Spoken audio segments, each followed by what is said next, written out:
Okay अब आगे चलते हैं। रनिंग हेडफोन्स तो हो गया, इसका हमने तिया पांचा कर दिया। अब आगे चलते हैं, अभी ठहर जाएं थोड़ा सा, आगे चल के जो आपको इतने खूबसूरत चेहरे अभी नज़र आ रहे हैं ना, इनके बूथे बनेंगे। ठहर के, अभी नहीं, अभी जब हम पार्ट 3 पे पहुंचेंगे ना, फिर कोई मुश्किल क्वेश्चन आएगा, फिर ऐसे ऐसे एंगल, कसम से मैं तो देख के ही डर जाता हूँ। फिर मैं उनको देखते, मेरा क्लास पढ़ाने को दिल नहीं चाहता, मेरा दिल चाहता है मैं आइल्स भी छोड़ दूँ। ऐसी ऐसी शक्लें बनती हैं, ठीक है। हाँ, आई विश कि आप लोगों को मैं दिखा सकता। चलें कभी करेंगे, वो नहीं स्पाई रिकॉर्डिंग करके ना आपको वो शक्लें दिखाएंगे जो आइल्स की क्लास के दौरान बनती हैं। अभी तक तो सही हैं, अभी सब की सब बेहतर हैं। इस क्लास में वैसे भी सारे सही हैं सिवाय एक दो के।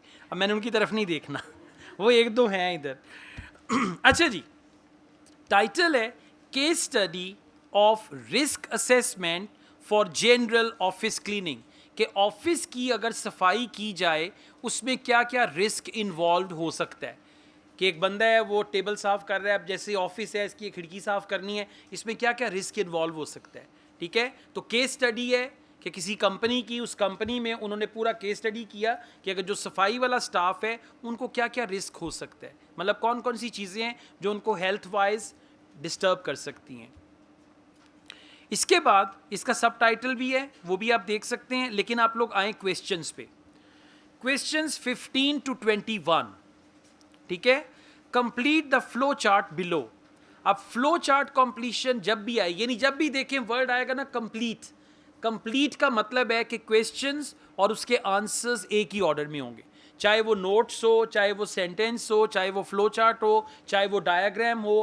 कंप्लीट का वर्ड जब भी आएगा आईएलटीएस रीडिंग में, क्वेश्चंस और उनके आंसर्स आपको एक ही ऑर्डर में मिलेंगे। और अगर आपको ये वाले क्वेश्चंस आए, सबसे पहले ये करने हैं, बाकी वाले बाद में करने हैं, ठीक है।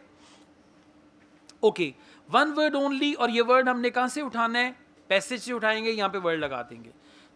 Stages followed by manager in carrying out risk assessment. अब ये स्टेजेस हैं, फ्लो चार्ट में ना हमेशा फ्लो होता है, स्टेप 1, स्टेप 2, स्टेप 3। अब ये स्टेजेस हैं फॉलोड बाय मैनेजर, जिसको मैनेजर ने फॉलो करना है इन carried out risk management. Okay, question number 15 पे आइए।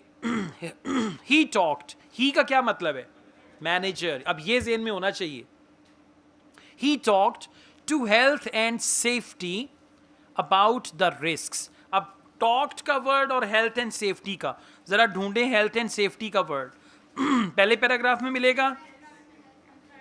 Okay, provided by the health and safety executive, ये और चीज है। सेकेंड पैराग्राफ पे आइएगा, थर्ड लाइन फुल स्टॉप के बाद, फॉलोइंग दिस ही कंसल्टेड। ही का क्या मतलब है, मैनेजर, और कंसल्टेड का क्या मतलब है, टॉक्ड। टॉक्ड और कंसल्टेड सिनोनिम्स हैं।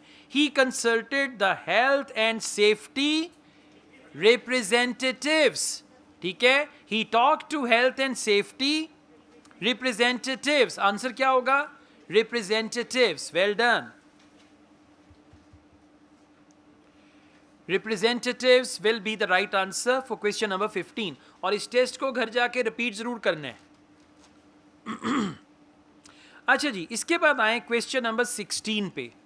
Eight a meeting he talk to the client company about policy of the company regarding. अब कंपनी की पॉलिसी किस चीज के बारे में, policy of the company regarding what, ठीक है। और आगे एग्जाम्पल दी हुई है, क्लियर वॉकवेज। अब जरा क्लियर वॉकवेज का वर्ड ढूंढें, कहीं पे मिल रहे हैं क्लियर वॉकवेज, वॉकवेज का वर्ड।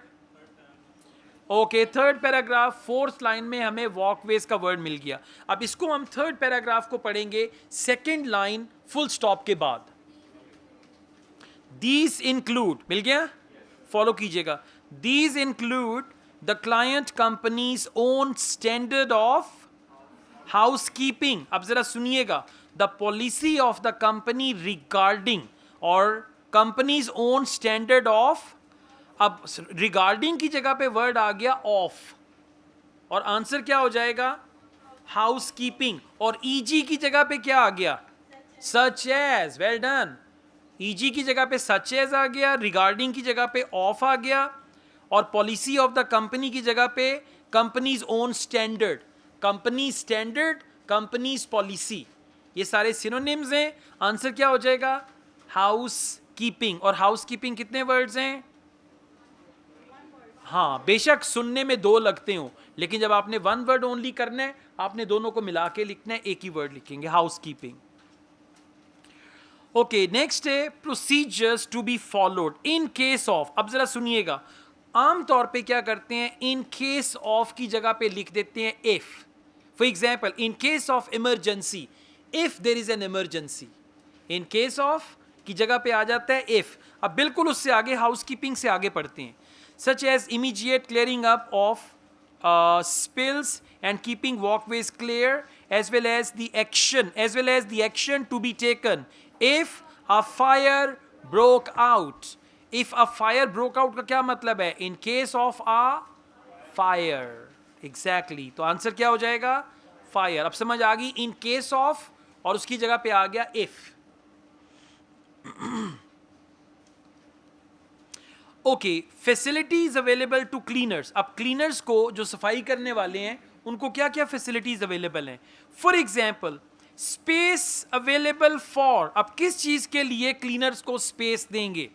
सेम पैराग्राफ, फायर के बाद fourth last line, he also established, मिल गया, यहां से पढ़ रहा हूं, he also established what facilities and equipment would be available to the cleaners, including the amount of storage space available।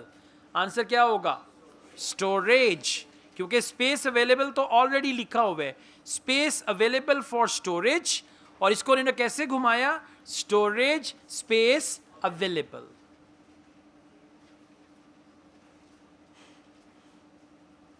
Okay, question number 18 का आंसर हो गया स्टोरेज। 19 पे आ जाएं, a way of, way of को अंडरलाइन करें, a way of dash risks and hazard, same paragraph. Storage के बाद मैं पढ़ रहा हूं, storage space available as well as the availability of sinks and taps etcetera, and agreed on a method of, method of का मतलब है way of, and agreed on a method of reporting near miss accidents। Answer क्या होगा, well done, accidents, good job, wrong answer, answer is reporting, क्योंकि method of का synonym है way of, method of and way of answer हो जाएगा reporting। और near miss accident किसको कहते हैं, कि बाल बाल बच जाना, कि हादसा होते होते रह जाना, near miss accidents. Okay, near miss accident का ये मतलब नहीं है कि किसी मिस के पास जाके एक्सीडेंट होगा, ठीक है, ये है। Alright, let's go on. Question number 20, he compared these to information that HSE provided on it's. अब जरा सुनिएगा, HSE का वर्ड आएगा, HSE ने कोई इंफॉर्मेशन दी है अपनी किसी चीज पे। अब जरा सुने, HSE के साथ उन्होंने वर्ड लगा दिया इट्स। पैसेज में क्या करेंगे, HSE के साथ अपॉस्ट्रोफी एस लगा देंगे। अगर मैं ये कहता हूं, for example, royal palms Facebook page, royal palms Facebook page, और उसमें पैसेज में क्या बोलेंगे, royal palm and you will find this information on it's Facebook page. It's Facebook page का क्या मतलब है, रॉयल पाम्स फेसबुक पेज। अब वापस आए, सेकेंड लास्ट पैराग्राफ, HSE का वर्ड मिल गया, लास्ट लाइन को मैं पढ़ रहा हूं शुरू से। द मैनेजर देन कंपेयर्ड, और कंपेयर्ड का वर्ड क्वेश्चन में भी दिया हुआ है, ठीक है। The manager then compared these to the good practice guidance set out on the HSE's website and identified any areas where improvement was needed। Answer क्या होगा, वेबसाइट, वेल डन। मैंने फोकस इंप्रूवमेंट पे किया था, कोई नहीं बोला, गुड। सो HSE's website, अब HSE की जगह पे क्या आ गया, इट्स, ये भी अब समझना है, ठीक है। HSE's website, its website, answer हो जाएगा website. Question number 21, he displayed a copy of the risk assessment inside a। अब inside का वर्ड अंडरलाइन करें। अगर फर्ज करें आंसर है inside a drawer, inside a drawer की जगह पे आ जाएगा, अगर कहते हैं inside a room, inside a room, in the room, inside a room और in the room। अब वो कॉपी जो है उसकी कहाँ पे डिस्प्ले करेगा, किस चीज़ के अंदर, available to all cleaning staff.